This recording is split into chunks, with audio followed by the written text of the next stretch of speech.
Hey guys, thank you for stopping by. Don't forget to subscribe, like, and share. And I hope you enjoyed this interview.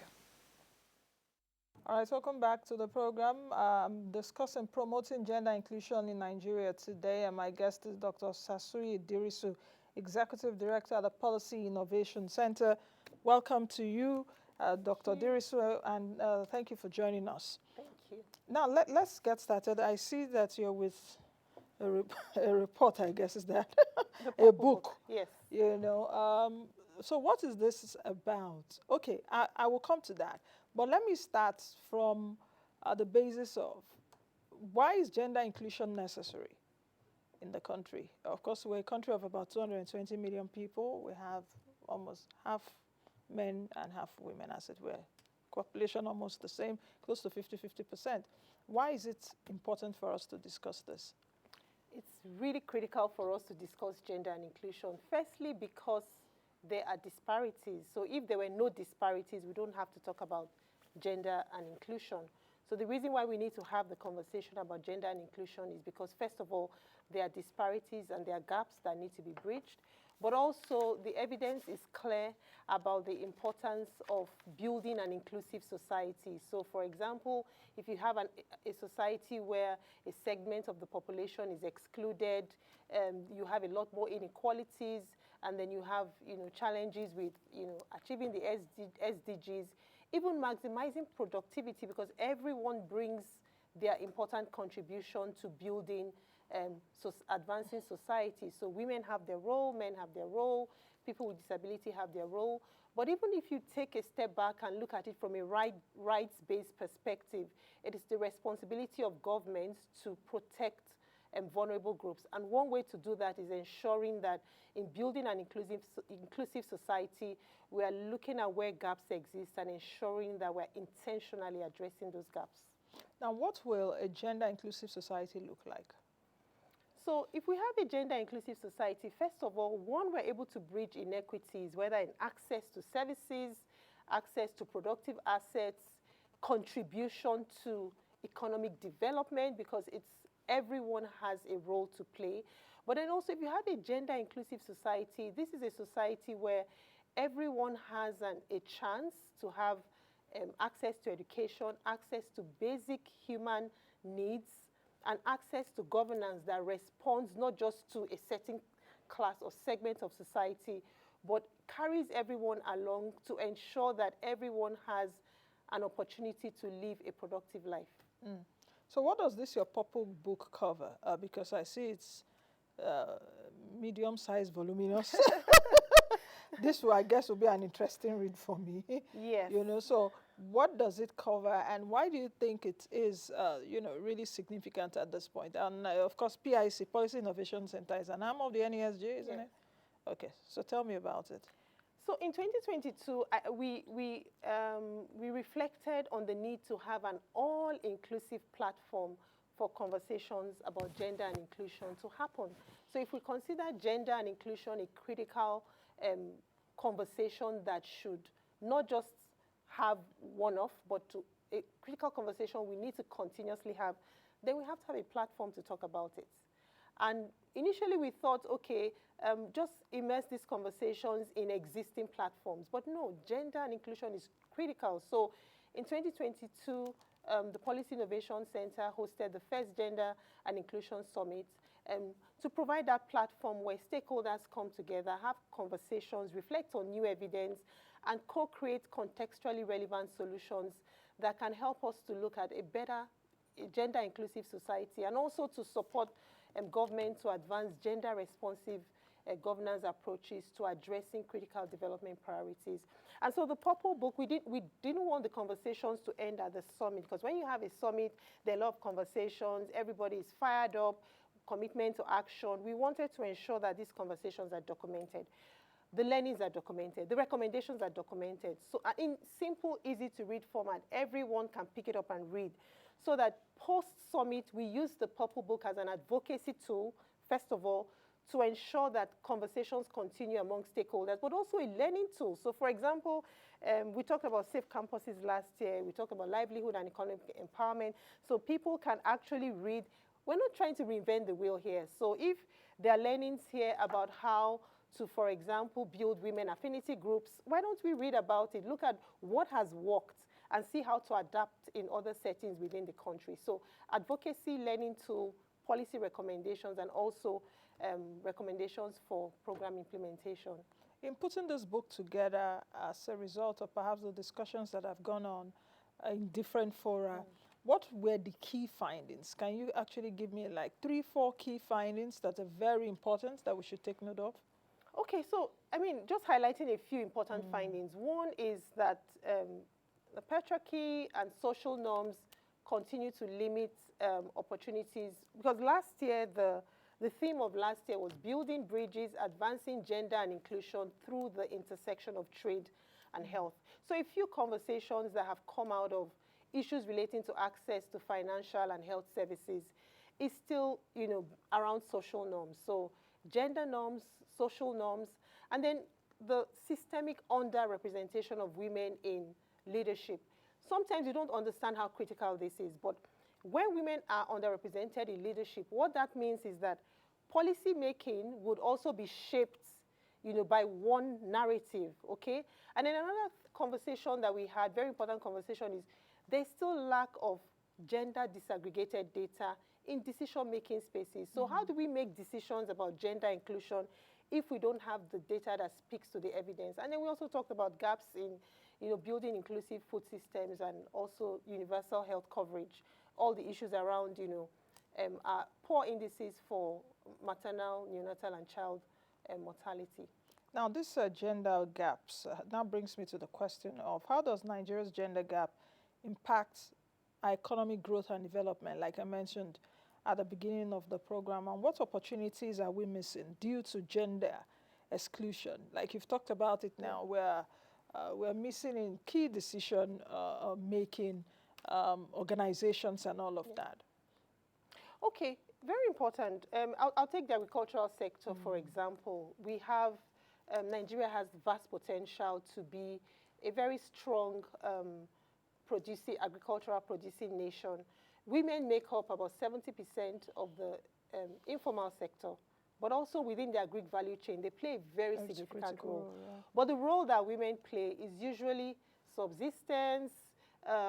They have no access to productive assets. So just really scratching the surface with really being able to achieve their potential, for example, in agriculture. So if we have this gap, for example, and we want to be a producing nation, we're leaving a large proportion of the agricultural value chain behind if we're not intentionally, for example, thinking about how to better include women within the entire spectrum. Then you look at access to education, you have the same conversations. We have gaps in educational access, and women are also more affected. People with disability are impacted at every single level. So when we have these gaps, we leave an entire segment, but we're not talking about 5% of the society. We're talking about close to 50%. Close to 50%. Yeah. So we are actually leaving a large proportion of society behind.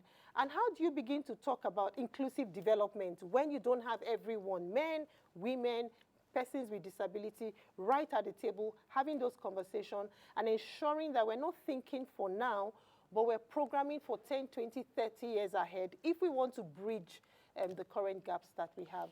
And so we're limiting our capacity to contribute and achieve the full economic potential of Nigeria as a country.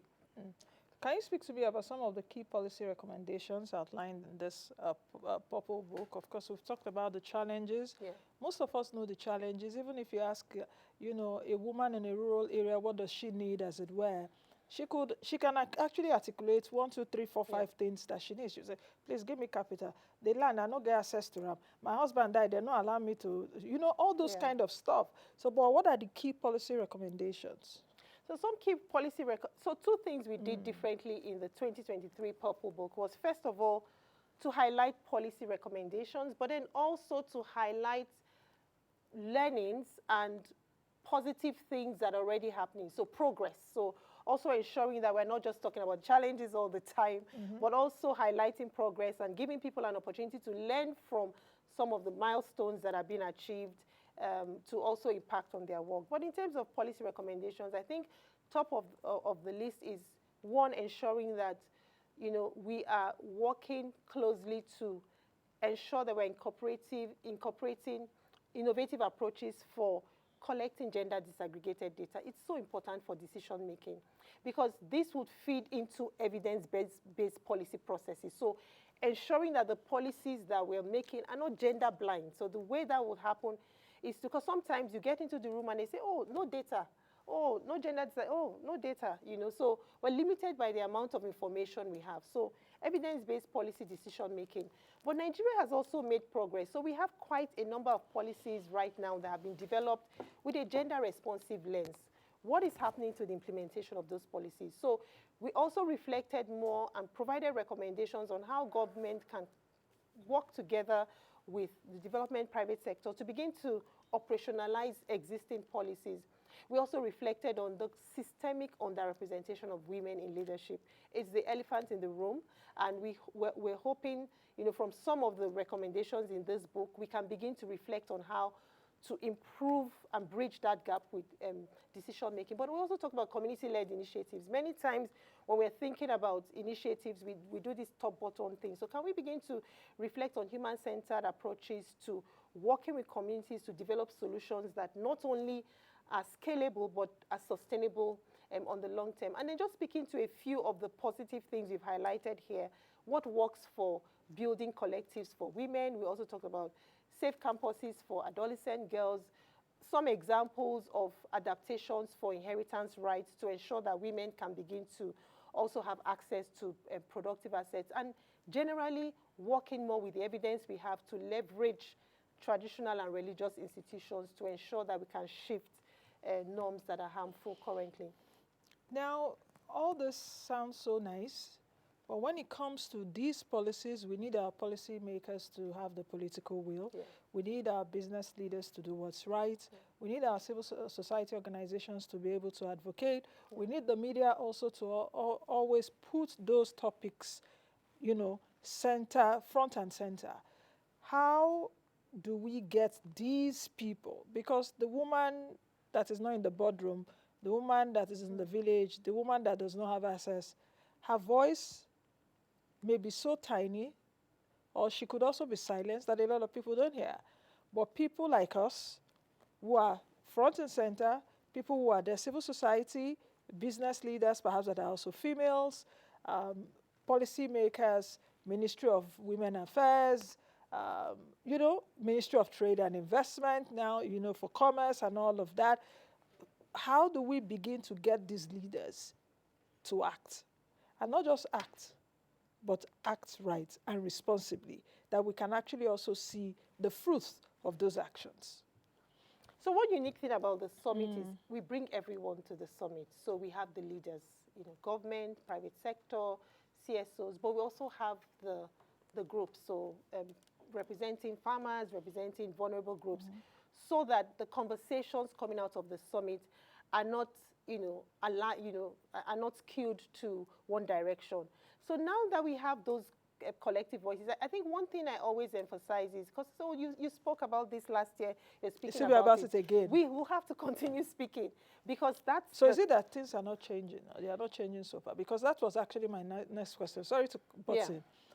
Because it seems, what actually is changing if we've been having these conversations? Yes, so I would say first of all that things are changing. I mean, in the interest of time, but even some conversations we had in the 2022 summit, we were able to walk through the year to see those conversations move to action. And that's why we call the Purple Book From Voices to Action. So we have seen progress, maybe not as quickly or rapidly or at the scale at which we expect to see. But I always, kind of reflect on the fact that if we stop speaking and advocating, then maybe we'll be going 5 steps back. So first of all, is to continue the advocacy. Secondly, continue to look for the quick wins. So what sort of entry points do we have, with political leaders, and taking advantage of those entry points to put the conversations on the table and ensure that we can also provide support in different ways to ensure that this moves from, conversations to action. So for me, what we're committed to do is continuing the conversation. But as we continue the conversation, we strengthen advocacy with evidence, because sometimes we go into the room with conversations that don't really demonstrate what would work, or conversations that, if implemented, will just do 1, 2 years and then we're back. So ensuring that we're putting the evidence on the table, ensuring that we have the right leaders listening, and ensuring that we see advocacy as a sustained commitment to moving conversations from voices to action. So what I get from you is that perhaps we need to continue the conversation and advocacy, perhaps because we're also a developing nation. Yes. And we're still growing. So we shouldn't, it will be worse off if we don't speak. Yes. Like sometimes I ask myself, I say, I've been doing this for a very long time. I've been speaking about Nigeria economy, get better, but it seems the more I speak, the more it gets worse, or the leaders are not listening. But should I now resign to fate? Of course not. We should not resign to fate, because if we don't also speak, it will get worse, and they will really now take us for a ride. Now, that brings me to the next question. How do social norms and, cultural barriers challenge some of these positive actions that we really want to have? So what role do cultural and social norms play in perpetuating gender inequity, and how can we challenge those norms? I don't know if the Purple Book looked at it. That's one. And the second question is around, should we advocate for gender equality, or we should advocate for gender equity? I don't know if the Purple Book also looked at it, or if you guys discussed that. Can we really have, in the broader sense of it, gender equality, or should we be advocating for gender equity? Of course, I'm different from a man. I don't even want to be a man. It's a whole lot of, challenge for me even being a woman, as it were. So those two questions. Okay, speaking to social norms very carefully, social norms are deeply embedded, because it really speaks to the whole spectrum of socialization, what people have come to believe and understand almost as truth, right? But we know that we have harmful social norms that limit the capacity of women, men, boys, girls, persons with disability to achieve their full potential. Now, in walking through the conversations around social norms, and one of the things we do at the Gender Summit is to also make sure we have the voices. So from the traditional rulers, male, female, and then religious leaders, as much as possible, we bring them into the conversations. So for example, at the last summit, we had conversations about in agriculture, shifting, some of these norms that impact on agricultural productivity. We had a traditional ruler on that panel. We also spoke about gender-based violence. And I think one of the things that we have seen works, instead of challenging the norms, head on, right, is leveraging the collective political and collective action, even from religious and traditional rulers who are already champions, okay, to also speak out, because don't forget that when we talk about social norms, people also want to conform within their given society or what is expected. And I always extend that even to the boardroom and to the decision-making spaces. People come into the boardroom also with those deeply embedded beliefs. They don't leave them back at home. They bring them right in. Even in the private sector. In private, everywhere. So many times when we think about social norms, we think about the village, but people bring the belief systems they have to work. They take them along. But when we begin to create opportunities to engage, and that's what engagement has done with all the initiatives working with different groups, traditional institutions, religious institutions, to really reflect on new thinking, the gains, what the positives with actually moving from thinking this way, or, being able to get people to begin to co-create opportunities to see the harm. And then based on that, taking an informed decision to work to improve the well-being of everyone by shifting some of these norms. And that is what we think has worked. So using more innovative approaches that creates the reflection about the need for social change. And that's why conversations are important. And that's why it's important to have everyone at the table. And that's what has worked. And I'm hoping that as we keep reflecting on who can champion these conversations and really reflects not more from that punitive abandonment point of view, but getting people to see the need to shift, and then having our leaders now champion the need for change. Then we'll see a lot more. Then speaking to gender equality and gender equity, I think the simplest way to answer the question is what we're focused on right now is not even equality, because what we even want to see is equitable access to resources. So I'm a young 5-year-old girl in a village. I have equal access to go to school. Go to school, like the girl in the urban area. And not to say that my brother should go my first. brother should go, exactly, my brother should go first. So speaking from a right-based point of view, what are some of those basic rights that we should all have access to in terms of health services, access to education, access to assets, access to opportunities to air our views, amplify our voices? So let's even just stay at the conversation. You know, we're talking about a very huge gender gap. Let's still just stay at the conversation of equity, where we're able to ensure that where people are, the basic needs, they have access to opportunities to live a productive life. So for example, if a woman has access to land, she should be able to use it without some of these norms, for example, that will say, no, you're a woman, you can't use the land. Only a man can farm here, only a man can inherit here. Or even a single man cannot rent a house. I have a colleague in the office now who is going on about how she's been going around. It took her time to rent a property in Abuja just because, oh, you're single. The landlords don't want to We don't want you. And majority, they are landlords, because you don't even see more landladies than, you have more landlords than landladies. Exactly. So why do we see more landlords than landladies? It's Still also the same. access to productive capital. So now that brings me to the question of how can we engage men and boys in gender inclusion efforts that would also promote positive masculinity? You know, because this kind of issue that we've just raised, that as a single woman, it's not my fault that I'm not married. I can also decide that I don't want to get married. Is it by force? But if I have the money and I want to rent a home, I want to rent a house, you know where I'm working, you know that I can pay you as at when due. So what about it? So how do we now engage men and boys? And I'm bringing in boys because there's also the issue of perhaps rape of young girls or even school bullying like we've seen and all of that. How do we now begin to, engage them in discussions that will promote positive masculinity? That you promoting me does not make you less of a man.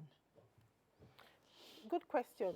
So first of all, male engagement at all levels is critical to any conversation about gender and inclusion. It's almost impossible. I mean, who are you if you don't bring everyone to the table? Who are you having the conversation? So it's not like, oh, women sitting down to have conversations about inclusion. No, everyone has to be on the table.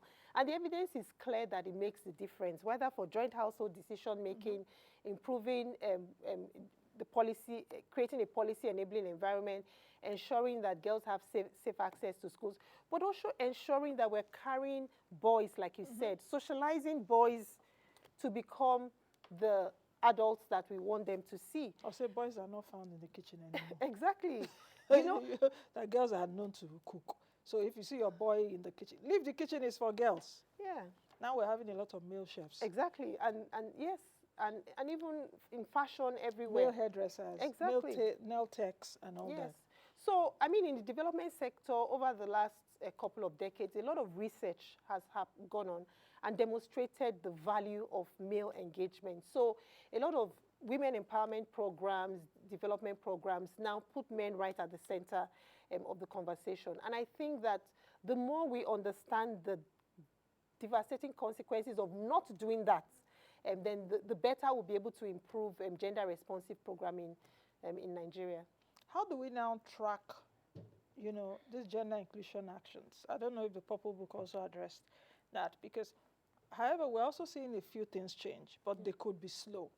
I see a lot of men now saying, oh, when they just get married, I just want to have girls first before a boy.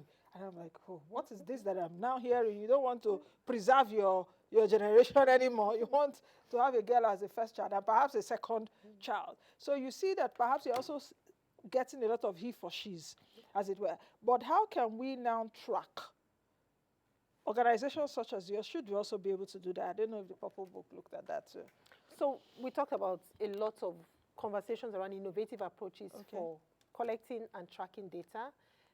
One of the things that we are committed to doing as the Policy Innovation Center is working, like for this year, for example, we're really focused on bringing the evidence on progress made so that people can look at this and learn, what to do next. But I think it's a collective call. So for organizations working in the gender space or, in government, just ensuring that we're more intentional about collecting data, building platforms to, showcase this data. When we do our research programming, ensuring that we're disseminating the wins, the gains, the How do we track the gains? How do we track the progress? It's a big it's the elephant in the room. There are no easy answers, and I think it's a conversation that we should have in development. But then also private sector does a lot of, like the banks, for example, do a lot of products for women, gender responsive products. So I think maybe it's a conversation that we should also begin to mainstream and ensure that everybody needs to understand that if we're making progress and we're not reporting it, then it looks like we're going 10 steps. So taking that as a collective responsibility to ensure that we're having conversations about progress, but also demonstrating where the data is so that everyone can, take advantage of that and learn. How can technology, because you've talked about innovation, of course, your Policy Innovation Center. Yeah. So how can technology and innovation be leveraged to promote gender inclusion? That's one. Then the second question is around education. How do we also look at the issue of education? Okay, speaking to technology, I think first of all, one thing technology can do for us is help us with data. I'll give you a very quick example. So during COVID, there were a lot of conversations about increase in the incidence of gender-based violence. And at that time, I was working, at that time I was leading an aspect of the UNDP Spotlight Initiative. And one of the conversations we had there was have a dashboard where we can have reporting of gender-based violence cases across the country. And so we piloted that in 2020. And I'm happy to see, I've moved on from that, but I'm happy to see that the dashboard is still active at the Ministry of Women Affairs and reporting is still going on every day. So just from creating that platform and then working with CSOs across the country, we can go to the dashboard and see, new cases, what's happening. Whether it's reducing exactly the type of cases that are being reported, perpetrators being brought to justice. So that platform, for example, is there. So we need a lot more of those sort of platforms. So technology, first of all, helps us to track progress because you can't be everywhere at the same time. So that's one thing technology can help us do. It helps also with just reporting. So something happens, positive or negative, people can use their mobile phones to report. We're talking now about climate smart technology, adaptations going on in rural areas. People can report, using a text message, but also improving the livelihood opportunities for farmers.